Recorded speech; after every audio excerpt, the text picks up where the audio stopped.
만약 우리가 예수님과 결혼해서 같이 살면 행복할까요? 아니면 힘들까요?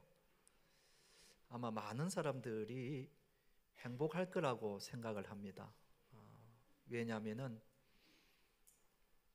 예수님과 함께 살면 내가 병들었을 때에 예수님이 바로 그 자리에서 고쳐주시고, 또 양식이 떨어지면 오병이어의 기적을 베풀어서 밥을 먹게 만들어 주시고, 또 배를 타고 가다가 풍랑을 만나면은 예수님이 바로 즉시 풍랑을 잠잠하게 해 주시고, 그리고 언제나 은혜로운 주옥 같은 말씀을 생생하게 매일 들을 수 있기 때문에 우리는 예수님과 함께 살면 행복할 거라고 생각을 합니다. 그러나 정말 그럴까요? 하나만 알고 둘은 모르는 말입니다. 예수님이 우리에게 이렇게 말씀하십니다. 내 이웃을 내 몸같이 사랑하라. 항상 그렇게 이야기합니다. 또 누가 내 오른뺨을 때리거든 왼뺨도 돌려주라고 그렇게 예수님이 말씀하십니다. 누가 내 속옷을 달라 하면은 겉옷까지 벗어주라고 그렇게 말씀하십니다. 그리고 아주 억울한 일을 당했을 때도 항상 이렇게 말씀하십니다. 7번씩 70번이라도 그를 용서하라고 이렇게 말씀하십니다. 그리고 아예 십자가를 지고 나를 따라오너라고 그렇게 말씀하십니다.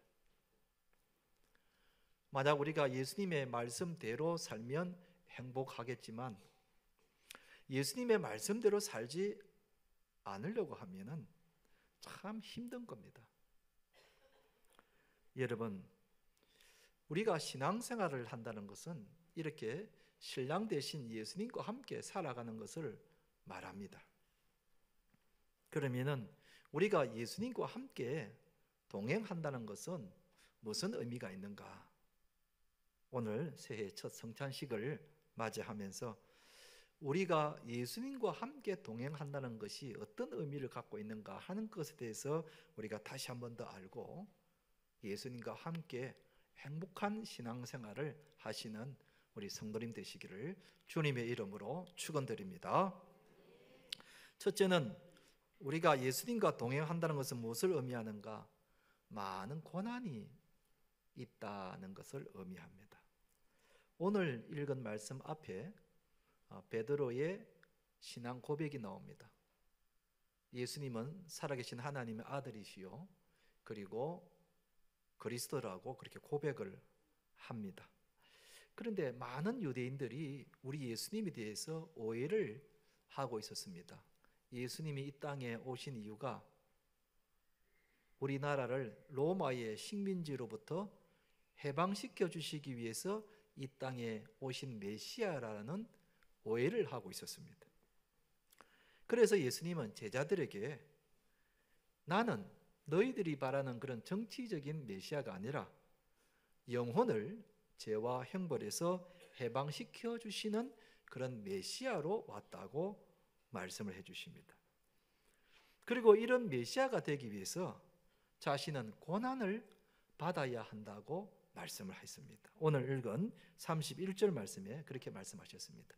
인자가 많은 고난을 받고 장로들과 대제사장들과 서기관들에게 버림받아 죽임을 당하고 사흘 만에 살아나야 할 것을 비로소 그들에게 가르치셨다 그랬습니다. 우리 예수님은 메시아가 되기 위해서 많은 고난을 받으셨고 나중에 죽임을 당하게 될 것이라고 제자들에게 오해가 없도록 그렇게 설명을 해주신 겁니다. 실제로 우리 예수님은 많은 고난을 당하셨습니다. 유대인들에게 미움을 받고 고향 사람들에게 배척을 당하고 특별히 종교 지도자들에게 많은 고난을 받으셨습니다. 이것은 오늘 우리에게 무엇을 의미하는가? 우리가 예수님과 함께 동행하고자 하면 우리도 많은 고난을 받게 될 것이라는 겁니다. 사람들에게 미움을 받기도 하고 사람들에게 배척을 받기도 하고 때로는 손해를 보기도 한다는 것입니다. 그래서 우리가 신앙생활을 한다는 것이 그렇게 쉬운 것이 아니라는 사실입니다. 주일이면 피곤해도 교회 나와서 예배를 우리가 들어야 합니다. 여러분 가운데는 오늘 아침에 교회 갈까 말까 갈등을 한 사람들도 있을 겁니다. 그래도 잘 오셨습니다. 몸이 너무 피곤해서 오늘 그냥 쉴까, 그런 생각을 가진 사람들도 있었을 겁니다. 또 우리는 교회에 와서 열심히 교회를 또 섬겨야 합니다. 또 때로는 새벽에 나와서 기도해야 됩니다. 다음 주는 특별 새벽 기도를 또 한다고 하는데 보통 때는 못 나오도 또 다음 주에는 한 주간 나와서 특별 새벽 기도를 또 해야 합니다. 또 경제적으로 어려워도 주님의 말씀에 순종하는 마음으로 11조를 해야 합니다. 사람들이 나를 아무리 미워해도 나는 그들을 미워할 수 없고 품고 사랑해야 합니다. 직장에서도 다른 사람들은 부정과 불의를 행하지만은 나는 교회 다니는 사람이기 때문에 신자답게 어렵고 정직하게 살아야 합니다. 여러분, 이렇게 신앙생활을 한다는 게 결코 평탄한 것이 아니라는 겁니다. 돌아가신 이 어령 씨의 딸 이민아 씨가 쓴 간정집 땅끝의 아이들이라는 책에 보면 이런 내용이 나옵니다. 자기 여동생이 있는데 아주 어릴 때부터 유복하게 자랐다는 겁니다. 아버지는 유명한 분이시고 어머니도 대학 교수시고, 그러니까 정말 부모 잘 만나서 고생이라는 것을 모르고 자랐다는 겁니다. 그런데 이 여동생을 이제 전도를 하는데 이 여동생이 어릴 때부터 너무 유복하게 자랐고 고생이라는 것을 모르고 자랐기 때문에 예수님을 믿어도 평탄하게 예수님을 믿게 해달라고 그렇게 기도를 했다는 겁니다. 그런데 이 이민아 씨가 나중에는 이 기도가 잘못되었다는 것을 깨닫게 됩니다. 자신이 예수님을 믿었는데 그 길이 결코 평탄한 길이 아니었다는 것을 자기가 새삼 알게 됩니다. 아들이 병으로 죽습니다. 그리고 둘째 아들은 자폐증에 걸렸습니다. 자신은 당시에 암 투병 중이었습니다. 예수님을 믿으면 모든 것이 다 풀리고 평탄한 길로 가야 되는데 자신의 인생을 돌아보니 예수님을 믿는데도 결코 평탄한 길이 아니었음을 알게 되는 겁니다. 그래서 여동생이 예수님을 믿고 평탄한 길로 가게 해달라는 그 기도를 더 이상 하지 않았다고 그 책에 나와 있습니다. 여러분, 만약 우리가 신앙생활을 하는데 별 어려움이 없고 편안하고 평탄하다 하면은 그럼 주님과 동행하지 않는 겁니다. 여러분, 헌신하는 수고도 없고 주일에 한번 교회 나오고 나면은 그 다음부터는 일주일 내내 내 마음대로 살고 내 하고 싶은 대로 살고 때로는 불신자들처럼 거짓말을 하고 살고 그리고 내 편한 대로 산다면은 그건 주님과 동행하는 삶이라고 할 수 없습니다. 주님과 함께 살고자 하면은 고난이 따른다고 했는데 아니 나는 뭐 예수님을 믿어도 그저 그렇게 편안하고 잠잘 거 다 자고 먹고 싶은 거 다 먹고 내 할 거 다 하고 그러니 무슨 어려움이 없다는 겁니다. 그야말로 평탄하다는 겁니다. 여러분, 그렇다면 내가 지금 예수님과 함께 가고 있는 것이 아닙니다. 예수님을 떠나 내 갈 길로 가고 있는 거지 결코 예수님과 함께 가는 삶이 아니라는 겁니다. 예수님과 함께 하는 삶에는 거기는 힘든 것이 있습니다. 피곤한 것이 있습니다. 불편함이 있습니다. 때로는 눈물이 있습니다. 때로는 손해를 보기도 합니다. 때로는 상처를 받기도 합니다. 사람들에게 미움을 받기도 합니다. 여러분, 이게 바로 예수님과 함께 가는 삶의 사람의 모습입니다. 지금 내가 신앙생활 하는 데 있어서 이런 것들이 나에게 있다면 내가 신앙생활을 제대로 하고 있는 겁니다.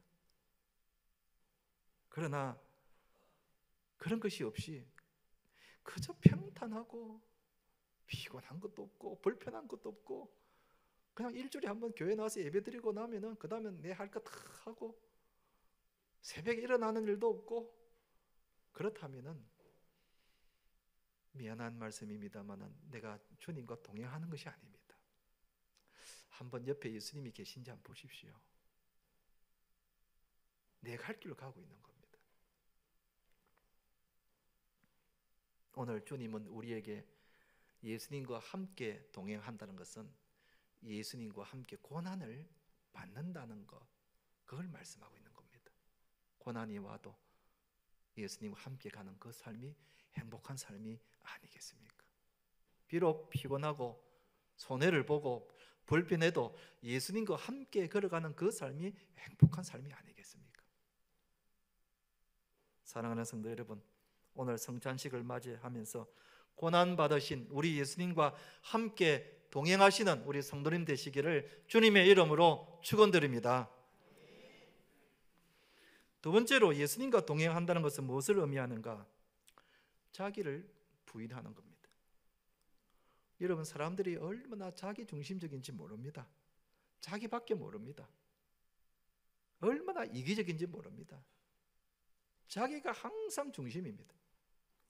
그래서 폴 비처라는 유명한 기독교 심리학자가 말하기를 우리 시대의 가장 무서운 이단, 우리 시대의 가장 무서운 이단이 바로 자기 자신이라는 겁니다. 참 일리가 있는 말입니다. 사람들이 자기 생각이 옳다고 생각합니다. 자기 말이 다 맞다고 생각합니다.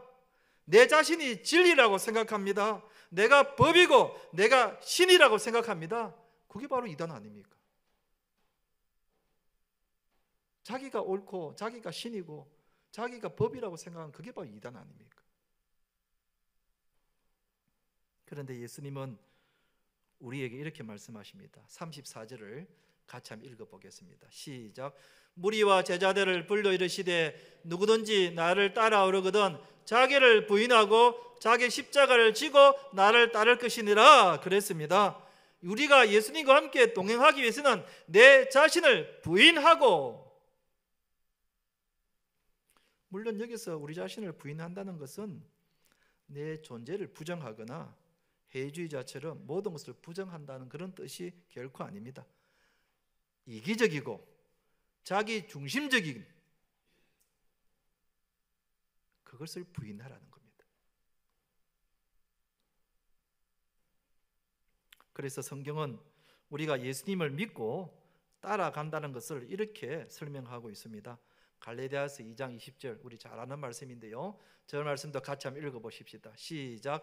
내가 그리스도와 함께 십자가에 못 박혔나니 그런즉 이제는 내가 사는 것이 아니요 오직 내 안에 그리스도께서 사시는 것이라. 이제 내가 육체 가운데 사는 것은 나를 사랑하사 나를 위하여 자기 자신을 버리신 하나님의 아들을 믿는 믿음 안에서 사는 것이라 그랬습니다. 우리가 예수님과 함께 동행한다는 것은 내 자신을 죽이는 겁니다. 나의 고집과 나의 이기심과 내 중심의 삶을 버리고 주님을 인정하는 겁니다.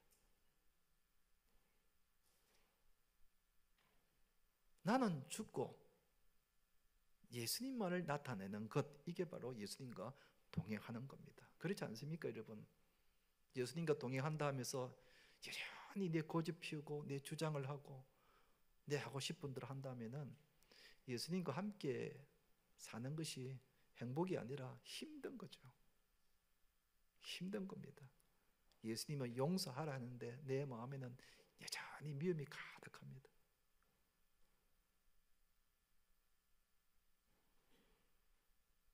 그런데 나는 죽고 예수님을 인정하면은 예수님과 행복한 동행을 할 수가 있는 것입니다. 그래서 우리는 항상 우리 자신을 죽여야 합니다. 우리 자신을 죽여야 합니다. 한번 따라합시다. 나는 죽었습니다. 나는 죽었습니다. 항상 우리는 이 마음을 갖고 우리가 살아가야 합니다. 그럴 때에 우리가 예수님과 행복한 동행을 할 수가 있는 것입니다.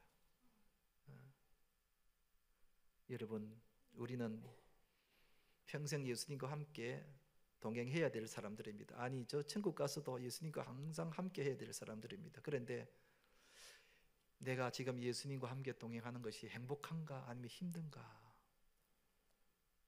힘들다면은 내가 내 뜻대로 살고 있는 겁니다. 예수님 말씀대로 살지 않고 계속해서 내 주장을 하고 내 마음대로 내 하고 싶은 대로 살기 때문에 신앙생활이 힘든 겁니다. 그러나 예수님 하라는 대로 하고 내 자신을 부인하고 살면은 행복합니다. 그래서 우리 자신을 부인하고 우리 자신을 죽여야 하는 것입니다. 오늘 성찬식은 우리도 예수님처럼 내 자신을 죽이는 겁니다. 말씀을 맺겠습니다. 우리는 예수님과 동행하는 사람들입니다. 예수님과 동행하다 보면은 고난이 따릅니다. 그러나 그 고난과 함께 예수님 따라가면은 행복합니다. 내 자신을 부인하고 십자가를 지고 따라오라 그럽니다. 그래도 예수님과 함께하는 삶이 우리에게는 행복한 삶입니다. 오늘 성찬식을 하면서 이 말씀대로 끝까지 예수님과 동행하면서 행복한 신앙생활 하시는 우리 성도님들 되시기를 주님의 이름으로 축원드립니다.